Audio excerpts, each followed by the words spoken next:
നിലമ്പൂരിലേക്കാണ് ഇനി പോകുന്നത്. പോരുമുറുകുന്നു നിലമ്പൂരിൽ.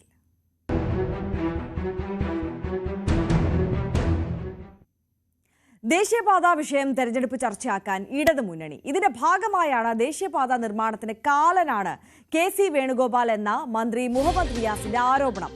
UDF കാലത്ത് മരവിച്ച ദേശീയപാത നിർമ്മാണം ഇടതു മുന്നണി സർക്കാരിന്റെ ഇച്ഛാശക്തി കൊണ്ടാണ് സാധ്യമായതെന്ന വാദമാണ് ഇടതു മുന്നണി മുന്നോട്ട് വെക്കുന്നത്. CV അനുമോദാണ് രാവിലെ നമുക്കൊപ്പം ചേരുന്നത് നിലമ്പൂരിൽ നിന്ന്. Anumod, very good morning. ഇനി അംഗചിത്രം തെളിഞ്ഞ സാഹചര്യത്തിൽ പ്രചാരണം അത്രത്തോളം കൊഴുപ്പിക്കേണ്ട സമയമാണ്. അതിന് എല്ലാവിധ ആയുധങ്ങളും ആവനാഴിയിൽ നിന്ന് ഇരു മുന്നണികളും അൻവറും ഒക്കെയും എടുക്കും. ഇനിയുള്ള ദിവസങ്ങളിൽ അതൊക്കെ നമുക്ക് കാണാം. അപ്പോൾ ദേശീയപാത നിർമ്മാണ വികസനം അതൊരു പ്രധാന വിഷയമാക്കി, പ്രചാരണ വിഷയമാക്കി മാറ്റുകയാണ് ഇടതുപക്ഷം. പക്ഷെ നമുക്കറിയാം, കേരളത്തിൽ സംസ്ഥാനത്ത് ഇപ്പോൾ ദേശീയപാത നിർമ്മാണത്തിന്റെ അവസ്ഥ, റോഡുകൾ, നിർമ്മിച്ച റോഡുകളുടെ അവസ്ഥയൊക്കെ ഏത് തരത്തിലാണ് എന്നുള്ളത്. അപ്പോൾ അത് മറുവാദമായി UDFന് ഉയർത്താൻ പറ്റുമെന്നുള്ള സാധ്യത അവിടെ നിലനിൽക്കുന്നുണ്ട്. എന്നാൽ പോലും UDF കാലത്ത് നിലച്ചുപോയ വികസന പദ്ധതിയാണ് ഇപ്പോൾ LDF സർക്കാർ എടുത്തുയർത്തി മുന്നോട്ട് കൊണ്ടുപോകുന്നത് എന്ന വലിയ വാദം മുന്നിൽ നിൽക്കുന്നുണ്ട്. ഇതിനിടയിലാണ് ഇപ്പോൾ KC വേണുഗോപാലിനെതിരെ ഒരു കാലൻ പ്രയോഗവുമായി മന്ത്രി മുഹമ്മദ് റിയാസ് വന്നിരിക്കുന്നത്. ഈ ദേശീയപാത നിർമ്മാണ വികസനത്തിന് അദ്ദേഹം ഒരു കാലനായി നിൽക്കുന്നു എന്ന തരത്തിലുള്ള പ്രതികരണം അത് വലിയ തോതിൽ വിവാദമാക്കാനായിരിക്കും ഇനി UDF ക്യാമ്പ് സ്വാഭാവികമായും ശ്രമിക്കുക. എന്തായാലും വലിയ വിവാദം ഈ വിഷയത്തിൽ കൊഴുക്കും എന്നുള്ള കാര്യത്തിൽ തർക്കമൊന്നുമില്ല. അതിനു മുമ്പായിട്ട്, അനുമോദിലേക്ക് എത്തുന്നതിന് മുമ്പായിട്ട് ഒരു പ്രതികരണത്തിലേക്കാണ് നമ്മൾ പോകുന്നത്. പിണറായി വിജയൻ KC വേണുഗോപാലിനെ അനാവശ്യമായി ഭയപ്പെടുത്തുന്നുവെന്ന് AP അനിൽകുമാർ. ദേശീയപാത പാവപ്പെട്ടവരുടെ കാലനായി മാറരുത് എന്ന് കരുതുന്നത് കൊണ്ടാണ് വേണുഗോപാൽ അക്കാര്യങ്ങൾ പറഞ്ഞത്. സർവജ്ഞ പീഠം കയറിയ ആളാണെന്ന് റിയാസ് സ്വയം കരുതുന്നുവെന്നും അനിൽകുമാർ പറഞ്ഞു. ആദ്യം പ്രതികരണം കേൾക്കാം. ദേശീയപാതയുടെ കാലനായി KC വേണുഗോപാൽ മാറുന്നു എന്നാണ് പറഞ്ഞത്. ദേശീയപാത പാവപ്പെട്ട യാത്രക്കാരുടെ, ജനങ്ങളുടെ കാലനായി മാറരുത് എന്നുള്ള ഒരു പൊതുപ്രവർത്തകന്റെ താല്പര്യം എടുത്താണ് അദ്ദേഹം ഇത്രയും ഇടപെടൽ നടത്തിയത്. PSC ചെയർമാൻ എന്നുള്ള നിലയ്ക്ക് ഇത്രയും കാര്യങ്ങൾ ചെയ്തു. മുഹമ്മദ് റിയാസ് ധരിച്ചു വെച്ചിരിക്കുന്നത് അദ്ദേഹം സർവജ്ഞ പീഠം കയറിയ ആള് എന്നാണ്. PSC എന്ന് പറയുന്നത് അത് നിയമസഭയിലായാലും പാർലമെന്റിലായാലും എന്താണ് അതിൻ്റെ ഉത്തരവാദിത്തം, അത് എത്രമാത്രം പ്രസക്തി ഉള്ളതാണ് എന്നൊന്നും മനസ്സിലാക്കാനുള്ള ചെറിയ ശ്രമം മുഹമ്മദ് റിയാസ് നടത്തിയിരുന്നെങ്കിൽ ഇത്തരമൊരു പ്രസ്താവന അദ്ദേഹം നടത്തുമായിരുന്നില്ല. CV അനുമോദ് ചേരുന്നുണ്ട്. അനുമോദ്, നേരത്തെ ചോദിച്ച് നിർത്തിയിടത്ത് നിന്ന് തന്നെ തുടങ്ങാം. ഈ കാലൻ പ്രയോഗം എത്രത്തോളം ഇന്നത്തെ അടക്കം പ്രചാരണ വേദിയിൽ സജീവമായി നിൽക്കും, എത്രത്തോളം രൂക്ഷമാകും?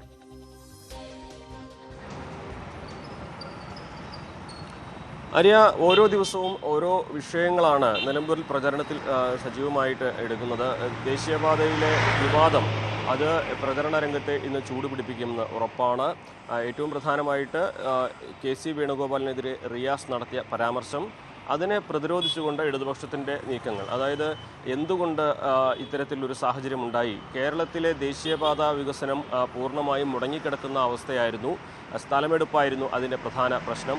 അപ്പോൾ ഇടതുപക്ഷ സർക്കാർ ഈ സ്ഥലമെടുക്കാൻ കാണിച്ച ഇച്ഛാശക്തി, അതിനെടുത്ത നടപടികൾ, ഇതാണ് ഈ വികസനത്തിന് വഴിമരുന്നിട്ടത്, തുടക്കമിട്ടത് എന്ന അവകാശവാദം ഇടതുപക്ഷം ഉന്നയിക്കും. ഒപ്പം തന്നെ ഈ നിർമ്മാണത്തിൻ്റെ കോർഡിനേഷൻ പൂർത്തിയാക്കാൻ മാത്രമാണ് ഈ ഇടതുപക്ഷ സർക്കാർ ശ്രമിച്ചത്. അതായത് നിർമ്മാണത്തിൻ്റെ ക്രെഡിറ്റ് എടുക്കുകയല്ല, നിർമ്മാണത്തിന് സാഹചര്യം ഒരുക്കുകയും അതിൻ്റെ മറ്റ് സാഹചര്യങ്ങൾ ഒരുക്കുകയാണ് ചെയ്തത് എന്നാണ് പറയുന്നത്. മറ്റ് നിർമ്മാണത്തിലെ അപാകതകൾ അത് ദേശീയപാത അതോറിറ്റി നേരിട്ട് നടത്തുന്നതാണ്. അതിൽ ഒരു തരത്തിലും ആ വിഷയത്തിലേക്ക് ഇടതുപക്ഷം കടക്കുകയുമില്ല.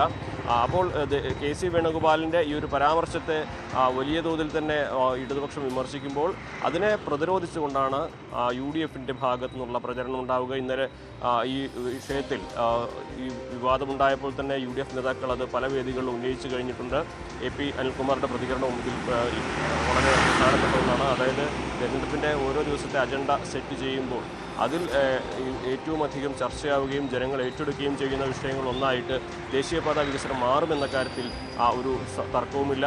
ഇന്ന് ഏതെല്ലാം വേദികളിൽ എങ്ങനെയെല്ലാം ആകും ഇതിനെ പ്രതിരോധിക്കുക എന്നുള്ളതാണ് അറിയേണ്ടത്. നേരത്തെ തന്നെ കുരിയാട് ദേശീയപാത ഇടിഞ്ഞ് വലിയ തോതിൽ തന്നെ വിവാദമായപ്പോൾ അന്ന് സംസ്ഥാന സർക്കാർ എടുത്ത നിലപാട് അത് വലിയ തോതിൽ തന്നെ UDF-ഉം പ്രചരണമായുമാക്കുന്നുണ്ട്.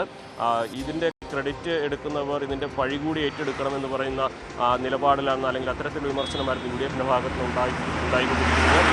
ഇപ്പോഴും ദേശീയപാതയിൽ പല ഭാഗങ്ങളിലായി പ്രശ്നങ്ങൾ ഉണ്ടാകുമ്പോഴൊക്കെ LDF-നെതിരെ അത് ആയുധമാക്കുവാൻ കൂടി UDF മുതിരുമെന്നും ഉറപ്പാണ്. ഇങ്ങനെയാണ് ഈ വിഷയത്തിൽ വികസന രാഷ്ട്രീയം എന്നതിനപ്പുറം, വികസനത്തിനപ്പുറം ഇത്തരത്തിലുള്ള വികസനത്തിൻ്റെ കൂടെ ഉണ്ടാകുന്ന വിവാദങ്ങളും ഈ ഒരു തെരഞ്ഞെടുപ്പ് ദിവസങ്ങളിൽ, ഇനിയുള്ള ദിവസങ്ങളിൽ വലിയ ചർച്ചയാകും.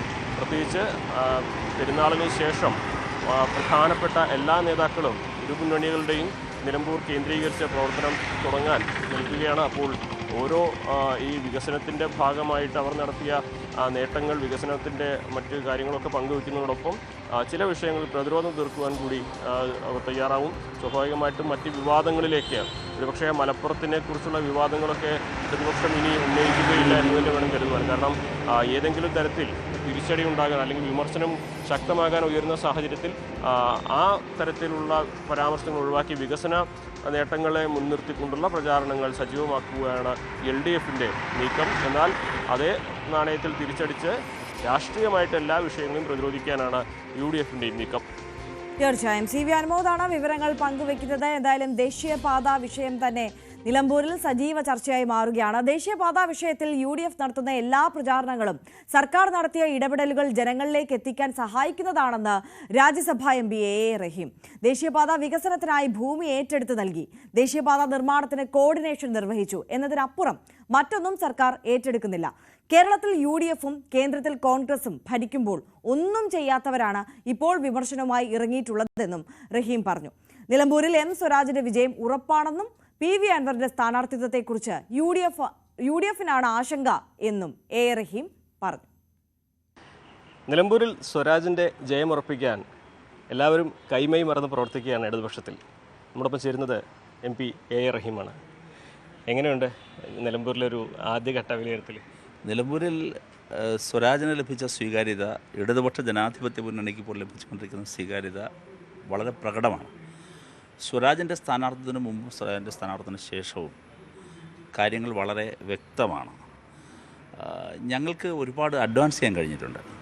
അതിലേറെ പ്രധാനമായി എനിക്ക് തോന്നിയൊരു പ്രത്യേകത, സ്വരാജിൻ്റെ പഴയകാല സുഹൃത്തുക്കൾ, സ്വരാജിനൊപ്പം പഠിച്ചവർ, അങ്ങനെയൊക്കെയുള്ളൊരു വലിയ സുഹൃത്ത് വലയുണ്ടല്ലോ, അത് ഞങ്ങളുടെ ദൈനംദിന പ്രവർത്തനം നടത്തുന്ന സഖാക്കൾക്ക് പുറത്തുള്ളവരാണ്. ഞങ്ങളുടെ സഖാക്കൾ സജീവമായത് മാത്രമല്ല, ഇവർ കൂടി ഈ പ്രവർത്തനങ്ങളിൽ ഭാഗമാകുന്നു എന്നുള്ളതാണ്. അതുകൊണ്ട് തന്നെ നമ്മൾ എല്ലാവരും വിചാരിച്ചതിനേക്കാൾ കൂടുതൽ ഭംഗിയായി ബൂത്തുകൾ ചലിക്കുന്നു. ബൂത്തുകളിലാണല്ലോ പ്രവർത്തനത്തിൻ്റെ പ്രധാനപ്പെട്ട കേന്ദ്രങ്ങൾ. തീർച്ചയായും നല്ല നിലയിലാണ് ബൂത്ത് പ്രവർത്തനങ്ങൾ. ഞാൻ ഇന്നലെയൊക്കെ കുറേ ബൂത്ത് യോഗങ്ങളിൽ പങ്കെടുത്തു. എല്ലാ ബൂത്ത് യോഗങ്ങളിലും നല്ല ആൾക്കൂട്ടമാണ്. സമൂഹത്തിലെ എല്ലാ വിഭാഗം ജനങ്ങളും അതിലേക്ക് വരുന്നുണ്ട്.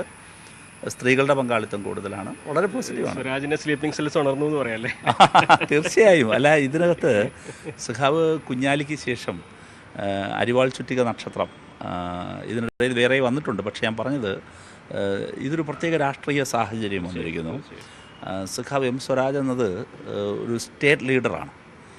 ഒരു സ്റ്റേറ്റ് ലീഡർ നിലമ്പൂരിൽ മത്സരിക്കുകയാണ്, അതും അരിവാൾ ചുറ്റിക നക്ഷത്രം അടയാളത്തിൽ. ഞങ്ങൾക്കതിൽ കൂടുതൽ എന്താണ് ഈ നിലമ്പൂരിലെ LDF പ്രവർത്തകർക്ക്, സഖാക്കൾക്ക് വേണ്ടത്? അവർ കാത്തിരുന്നൊരു കാര്യമാണ്. അതിനെ അവർ ഒബ്സർവ് ചെയ്തു. അവർ വളരെയധികം മുൻപോട്ട് പോയിരിക്കുന്നു. ഇതാണ് കാണുന്നത്. പിന്നെ ഗവൺമെൻറ്റിൻ്റെ വികസനം പറഞ്ഞുകൊണ്ടാണ് സ്ഥാനാർത്ഥി ഉൾപ്പെടെ ഞങ്ങളെല്ലാവരും തിരഞ്ഞെടുപ്പ് പ്രചരണത്തിൽ നേരിടുന്നത്. ഞങ്ങൾക്ക് ജനങ്ങളോട് ഓർമ്മപ്പെടുത്താനുള്ള ഒരവസരമായിട്ടാണ് കാണുന്നത്. ഈ തെരഞ്ഞെടുപ്പിൽ പല വിഷയങ്ങളും ഓരോ ദിവസവും ഉയർന്നുകൊണ്ടിരിക്കുകയാണ്. ഏറ്റവും അവസാനമായിട്ട് ദേശീയപാതയിലെ തകർച്ചയും മറ്റുമാണ് ഇപ്പോൾ UDF വലിയ പ്രചരണായുധമാക്കുന്നത്. 2025 ഇത് പൂർത്തീകരിക്കുമെന്ന് നേരത്തെ തന്നെ കേന്ദ്രം വ്യക്തമാക്കിയതാണ്. മന്ത്രി റിയാസും അത് വ്യക്തമാക്കിയതാണ്. പക്ഷേ ഈ ദേശീയപാതയിലെ പ്രശ്നങ്ങൾ നിലമ്പൂരിൽ എങ്ങനെയെങ്കിലും പ്രതിഫലിക്കും?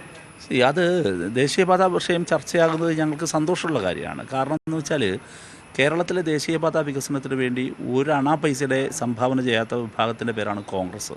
ഒന്നും ചെയ്തിട്ടില്ല അവർ. ഇപ്പോൾ KC വേണുഗോപാലാണ് ഇതിൻ്റെ ഒരു പ്രധാനപ്പെട്ട ആളായി രംഗത്ത് വന്നിരിക്കുന്നത്. KC വേണുഗോപാലിന് ഡൽഹി രാഷ്ട്രീയത്തിൽ കോൺഗ്രസ്സിലുള്ള സ്വാധീനം നല്ലതാണല്ലോ. എന്ത് ചെയ്തു അദ്ദേഹം? 1ാം UPA, 2ാം UPA, 2 ഗവൺമെൻറ് കാലത്ത് KC വേണുഗോപാൽ ഇവിടുത്തെ ഒരു സൂപ്പർ പവർ ഒരാളായിരുന്നല്ലോ. എന്ത് ചെയ്തു അദ്ദേഹത്തിൻ്റെ ആ സ്വാധീനം ഉപയോഗിച്ച്? കേരളത്തിലെ പാർട്ടി പിടിക്കാൻ, കോൺഗ്രസ് പാർട്ടി പിടിക്കാനും എതിരാളികളെ ഒതുക്കാനും തൻ്റേതായ സിൽബന്ധികൾ ഉണ്ടാക്കാനും അദ്ദേഹം ആ പദവി ഉപയോഗിച്ചതൊഴിച്ചാൽ അന്നത്തെ കുരുക്കഴിക്കാൻ, കേരളത്തിൻ്റെ വികസനത്തിന്, പ്രധാനപ്പെട്ട ദേശീയപാത വികസനത്തിൻ്റെ കുരുക്കഴിക്കാൻ വേണ്ടി കേന്ദ്രത്തിലെ അദ്ദേഹത്തിൻ്റെ സ്വാധീനം ഉപയോഗിച്ച് ആ 2 ഗവൺമെൻറ്റുകളുടെ കാലത്ത്, ആ സമയത്ത് കേരളത്തിൽ കോൺഗ്രസിൻ്റെ ഗവൺമെൻറ് ഉണ്ടായിരുന്നു എന്ന് ഓർമ്മ വേണം, ഈ കാലയളവുകളിൽ വന്നു പോകുന്നുണ്ട്, എന്ത് ചെയ്തു? അദ്ദേഹത്തിനൊന്ന് വ്യക്തമാക്കാമോ? അദ്ദേഹം ചെയ്ത 1 രൂപയുടെ സംഭാവന ഇപ്പോഴെന്താണ് അദ്ദേഹത്തിന് ആദ്യം പിടിച്ചിരിക്കുന്നത്? ഇവിടെ ദേശീയപാതയുടെ പൂർത്തീകരണമാകാൻ പോകുന്നു. അത് 2026 തിരഞ്ഞെടുപ്പിൽ തീർച്ചയായും അതൊരു ചർച്ചാ വിഷയമായി മാറും. അത് UDF തിരിച്ചടി ഉണ്ടാക്കും. അതുകൊണ്ട് ആദ്യം പിടിച്ചിട്ട് ഇപ്പോൾ അദ്ദേഹം ഇറങ്ങി പുറപ്പെട്ടിരിക്കുകയാണ്. ഇപ്പോൾ അദ്ദേഹത്തെ വിമർശിച്ചാൽ ഉടനെ തന്നെ മന്ത്രിയുടെ ഓഫീസിലേക്ക് മാർച്ച്, അദ്ദേഹത്തെ വിമർശിച്ചാൽ നേതാക്കൾ, കോൺഗ്രസിൻ്റെ പുതിയ നേതാക്കൾ എല്ലാവരും കൂടി വന്ന് വാർത്താ സമ്മേളനം. എന്താ അതിൽ നിന്ന് ഉദ്ദേശിക്കുന്നത്? KCയെ തൃപ്തിപ്പെടുത്തുന്ന, അല്ലെങ്കിൽ KC ആണല്ലോ ഇപ്പോൾ സൂപ്പർ പവർ, അപ്പോൾ സൂപ്പർ പവറിനെ തൃപ്തിപ്പെടുത്തുന്ന ഒരു അനുചര സംഘമായി കേരളത്തിലെ കോൺഗ്രസ് മാറി. ഇവിടെ യഥാർത്ഥത്തിൽ കോൺഗ്രസിനുള്ളിൽ നടക്കുന്നത് എന്താണ്? ഇവിടെ ഞങ്ങൾ മത്സരിക്കുന്നത് നിങ്ങൾക്കും ഞങ്ങൾക്കും അറിയാവുന്നതുപോലെ Nilambur by election LDF versus UDF ഇവിടെ മത്സരം നടക്കുകയാണ്. ആ മത്സരത്തിൽ കോൺഗ്രസിനുള്ളിൽ നടക്കുന്ന മത്സരം എന്താണ്? കോൺഗ്രസിലെ നേതാവ് ആരാണ് എന്നുള്ള മത്സരമാണ് കോൺഗ്രസിനുള്ളിൽ നടക്കുന്നത്. കോൺഗ്രസിലെ ഗ്രൂപ്പ് മത്സരം കൂടിയാണ് നിലമ്പൂർ സാക്ഷ്യം വഹിക്കുന്നത്. വികസനം മുൻനിർത്തി തന്നെ പ്രചരണം നടത്തുമെന്നും സ്വരാജിനെ വലിയ ഭൂരിപക്ഷത്തിൽ വിജയിപ്പിക്കാൻ കഴിയുമെന്നുമാണ് അദ്ദേഹം ആത്മവിശ്വാസം പങ്കുവയ്ക്കുന്നത്. പ്രജിത് കോങ്ങാടിനൊപ്പം CB അനുമോദ്, ന്യൂസ് 18.